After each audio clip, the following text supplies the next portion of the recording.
Good morning everyone. আশা করি আপনারা সবাই খুব ভালো আছেন, সুস্থ আছেন। আজ শনিবার মানেই ভেজ, আরেকটা নতুন দিন। আবার রান্নাঘরেও যেতে হবে, রান্নার কাজকর্ম করতে হবে।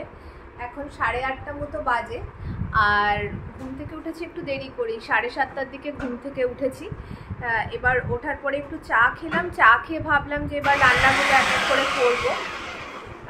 সেই কারণে সবজি নিয়ে আমি বসে পড়েছি।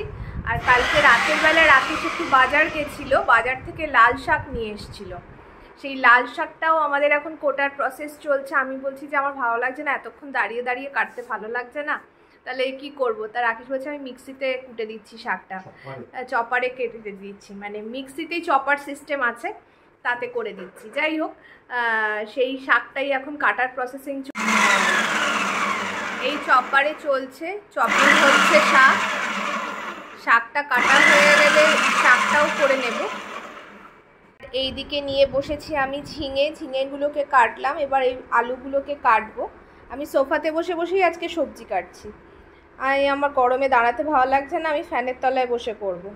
আর চাও খাওয়া হয়ে গেছে, আমাদের চায়ের কাপ পড়ে রয়েছে, ওগুলোকেও নিয়ে গিয়ে সরিয়ে রাখবো জায়গায়। আগে সবজিটা কেটে নিই, তারপর একসাথে এইগুলোকে নিয়ে আমি রান্নাঘরে যাব। আর কি বলুন তো, এখন একটা মজার জিনিস হয়েছে। মজার জিনিসটা হলো, মেয়ের তো পরীক্ষা হওয়ার কথা ছিল 1 তারিখ থেকে। বাড়ি এসে যাই হোক, অনুষ্ঠান বাড়ি থেকে কাটিয়ে আসার পর একটা ক্লান্তিবোধ তো ছিলই, কেননা ওখানে ভালো করে সেভাবে ঘুম হয়নি, মানে হট্টাহট্টি হয়েছে। একবার হোটেল, একবার বাড়ি, একবার বিয়ের বাড়ি, আর প্রচণ্ড গরমটাও ছিল কলকাতায়। যাই হোক, এবার বাড়ি এসেও ভালো করে ঘুম হয়নি, কারণ মেয়ের পরীক্ষা, একটা চিন্তা থাকে, মানে কয়েকটা দিন পড়াশুনো সেভাবে করতে পারেনি, কি হবে না হবে। তা যাই হোক, সেই কারণে খুব পড়াশুনো নিয়ে পড়েছিলাম, লেগে পড়ে। কিন্তু এখন এখানে এত অতিরিক্ত গরম পড়েছে, তার জন্য এখানে গভর্নমেন্ট থেকে বলেছে এখন আপাতত স্কুল বন্ধ রাখতে। যদি একটু ঠান্ডা পড়ে তাহলে স্কুল, মানে ঠান্ডা পড়ে মানে বৃষ্টি হয় যদি, তাহলেই স্কুল খুলবে, আদারওয়াইজ সামার ভ্যাকেশন স্টার্ট করে দেবে হয়তো।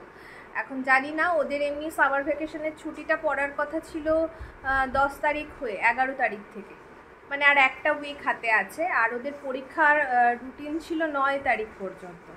9 তারিখ পর্যন্ত পরীক্ষা হওয়ার কথা ছিল 1 তারিখ থেকে। এখন জানি না কি হবে। আর একটা উইক বাকি আছে, এই উইকের পরীক্ষাগুলো তো কিছু হলো না, নেক্সট উইকটা হতেও পারে আবার নাও পারে। যদি বৃষ্টি হয় হয়তো খুলে দেবে স্কুল, আর যদি বৃষ্টি না হয় হয়তো স্কুলটাও খুলবে না, আমি জানি না কি করবে। তা যাই হোক, ওই জন্য আজকে একটু ঘুমিয়ে নিয়েছি, স্যাটারডেতে বেশ অনেকক্ষণ ঘুমিয়ে নিয়েছি, কারণ ঘুমালে একটু ক্লান্তিটাও চলে যায়। রাকেশ উঠে গেছে সকালে, রাকেশের যোগা ক্লাস থাকে, যোগা করছিল উঠে।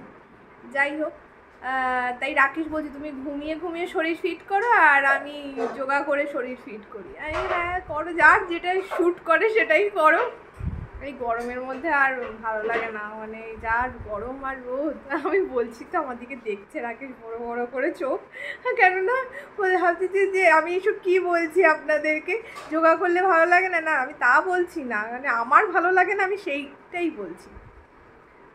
ঠিক আছে, এবার সবজিগুলো নিয়ে বসেছি, এই সবজিগুলোকে এবার সমস্ত কাটবো, কেটে নিয়ে তারপর রান্নাঘরে যাব, তখন আপনাদের সঙ্গে আরও অনেক গল্প করব। আজকের মেনু ঝিঙে আলু পোস্ত, বিউলির ডাল, আর এখানে পনিরেরও একটা প্যাকেট বার করা হয়েছে, জানি না এটা আদৌ করা হবে কি হবে না, এখনও কিছু ডিসাইডেড না। আর এখানে লাল শাক, এটা কুচিয়ে নেওয়া হয়েছে চপারে, সেটা আছে, সেইটা। আজকের মেনুতে এইগুলোই থাকলো। প্রথমে আমি ঝিঙে আলু পোস্তটা করে নেওয়ার জন্য বেশ কিছুটা পরিমাণ পোস্ত ভালো করে কাঁচা লঙ্কার সাথে বেটে নিয়েছি। এইবার কড়াইতেও সর্ষের তেল, একটু কালো জিরে আর 2টো কাঁচা লঙ্কা ফোড়নে দিয়ে দিয়েছি। এবার আস্তে আস্তে ঝিঙে আর পোস্তটাকে, পোস্ত আর আলুটাকে কড়াইতে দিয়ে দেব। কড়াইতে আলু আর পোস্তটাকে দিয়ে দিলাম। এবার একটু নাড়াচাড়া করে নেব, একটু ভাজা ভাজা হয়ে গেলে তারপর এর মধ্যে এক এক করে পোস্ত বাটাটাকেও অ্যাড করে দেবো আমি। অনেকে আদা বাটা দেয়, ওটা অপশনাল, আপনারা চাইলে দিতে পারেন, না চাইলে নাও দিতে পারেন, কোনো অসুবিধার কিছু নেই। আর আমি পোস্ত বাটাতে ঝিঙে আলু পোস্ততে খুব অল্প পরিমাণে হলুদ দিই, এটাও অপশনাল, আপনাদের ইচ্ছা, আপনারা চাইলে হলুদ দিতেও পারেন, নাও পারেন। যাই হোক, এটা হতে থাকুক, একটু ভাজা ভাজা হয়ে যাক, তারপর এর মধ্যে পোস্ত বাটা দেবো। আর এখানে সসপ্যানের মধ্যে একটু ভেন্ডি আর টমেটো সিদ্ধও বসিয়ে দিয়েছি। আর রান্নাঘরে আজকে সমস্ত আমার সবজি টবজি কাল রাতে বাজার থেকে এসছে, সেগুলো ধুয়ে এইভাবে কাপড় জড়িয়ে রাখা ছিল, সেইগুলোকেও তুলতে হবে আজকে ফ্রিজে। এক এক করে করব, আগে রান্নাটা করে নিই, তারপর বাকি কাজগুলো করব। সামান্য পরিমাণে নুন হলুদও দিয়ে দিয়েছি, নুনটা পরিমাণ মতো দিয়েছি আর হলুদের পরিমাণটা খুবই সামান্য দিয়েছি। এবার গ্যাসের ফ্লেমটাকেও একটু বাড়িয়ে দিয়েছি, একটু ভাজা ভাজা হয়ে যাবে। আর ঝিঙে থেকে তো প্রচুর জল বেরোয়, আমি কোনো জল দিইনি, তাও এতটা জল বেরিয়ে গেছে অলরেডি ঝিঙে থেকে। একটু কষে নিই, জিনিসটা একটু কষা কষা হোক, মানে একটু জলটা মরুক গাটা, আর হয়ে গেলে তারপর এর মধ্যে আমি পোস্ত বাটাটাকে অ্যাড করে দেব। সবজিটাও এই জলেই সিদ্ধ হয়ে যাবে, ঝিঙে তো সিদ্ধ হবেই, আলুও সিদ্ধ হয়ে যাবে। এবার আমি একটু এটাকে হালকা করে ঢাকা দিয়ে দেব।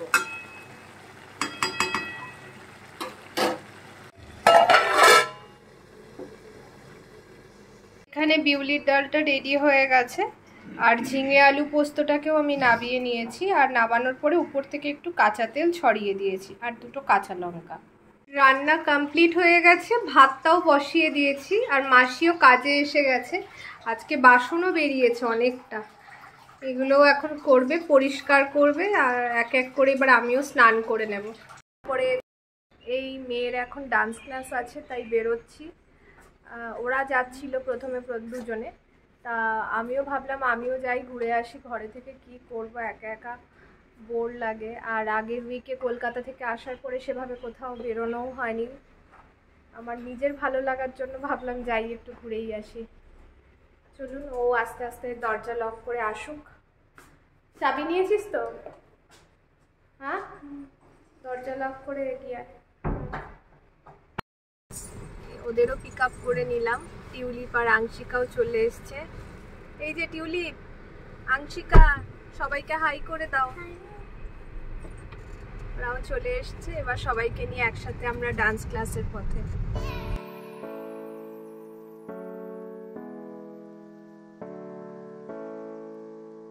আমার ইউটিউব চ্যানেলে যারা আমার নতুন বন্ধুরা আছেন, তারা তো এই রাস্তাটা সম্পর্কে অতটা পরিচিতই হননি।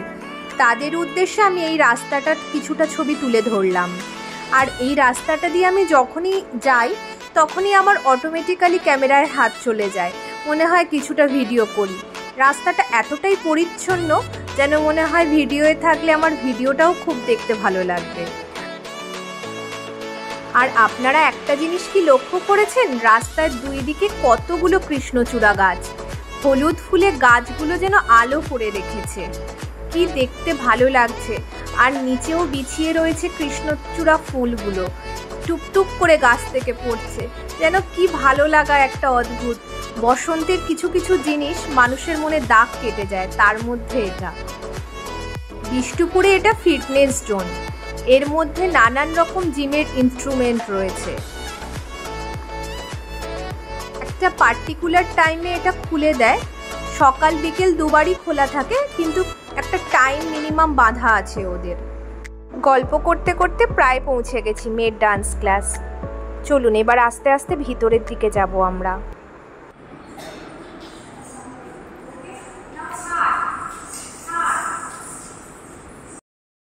এই এখন ডান্স ক্লাস কমপ্লিট হলো, এই এখন আমরা বাড়ি ফিরছি। আজকে ওখানেই বসেছিলাম আমি, আর কোথাও যাইনি। আর রাকেশ গিয়েছিল একটু বিষ্ণুপুর মার্কেটে কাজ মেটাতে। আর আস্তে আস্তে বাড়ির পথে যাই। আজকে ওয়েদারটা একটু ভালো আছে, অতটা গরম লাগছে না।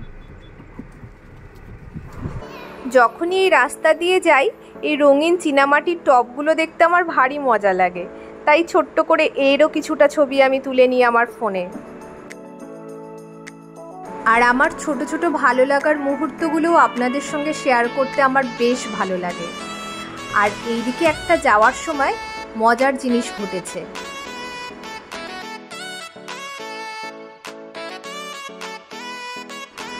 কিছুটা রাস্তা যাওয়ার পরে সূর্যি মামার দেখা পাই। সে তো বেশ অনেকটা রাস্তা ধরেই আমাদের সঙ্গে লুকোচুরি খেলছিল, মানে আমার সঙ্গে। আর কারোর তার দিকে খেয়াল থাকুক না থাকুক, আমার ক্যামেরাটি তাক করে আমি বসেছিলাম তাকে আমি ক্যামেরা বন্দি করব বলে। সূর্যি মামা অস্ত যাওয়ার সময় তার অদ্ভুত সুন্দর রূপ দেখুন, কখনো হলুদ, কখনো কমলা, কখনো লাল, কি ভালো দেখতে লাগছে। আর সেও লুকোচুরি খেলছে, গাছের ফাঁকে কখনো ঢুকে যাচ্ছে, কখনো গাছের ফাঁক দিয়ে বেরিয়ে আসছে। আকাশটা যেন অদ্ভুত সুন্দর লাগছিল। সূর্যি মামা অস্ত যাওয়ার সময় আকাশটার রূপটাই যেন চেঞ্জ হয়ে গেল, একদম চেঞ্জ হয়ে গেল।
ডান্স ক্লাস থেকে বাড়ি চলে এসেছি, মাসিও কাজে এসেছিল, বাসন্তী মাসি কাজ করে গেল, আর এখন এসেছে রান্নার মাসি।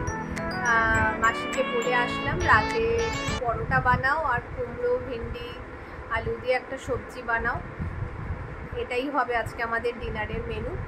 মাসিও কাজ করছে ওইদিকে, করতে থাক। আর মেয়েও এইদিকে পড়তে গেছে, মেয়ের আসতে মোটামুটি রাত 8:30 পৌনে 9টা তো বেজেই যাবে। আসার পরই একসাথে ডিনার করবো। আজকে আমাদের একটু ডিনার করতে রাতই হয়ে যায়, কেননা ওর পড়া থাকে, পড়ে আসার পরেই ডিনার করি আমরা একসাথে। যাই হোক, আজকের ব্লগটা এখানেই শেষ করছি। সবাই ভালো থাকো, সুস্থ থেকো। আর আমার এই ব্লগটাকে যদি তোমাদের ভালো লেগে থাকে প্লিজ লাইক করে দিও, আর আমার চ্যানেলটাকে অবশ্যই সাবস্ক্রাইব করে নিও, আর তোমাদের সমস্ত বন্ধুদের মধ্যে শেয়ারও করো। সবাইকে গুড নাইট।